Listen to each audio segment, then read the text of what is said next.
Hi guys, welcome back to my channel. In this video, I'm going to show you how to change or customize your default domain to your brand name. So as you can see, if you just created account on Shopify, your domain just will be just like this. So random, right?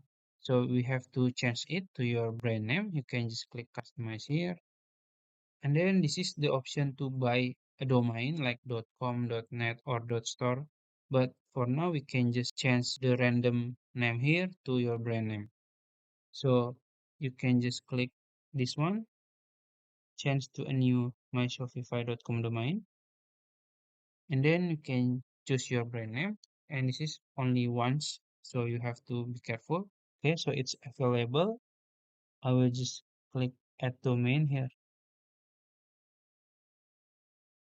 and it's done. It's better than just a random uh, alphabet. So yeah, that's it. If you found this video helpful, please like this video and subscribe to my channel. Thank you.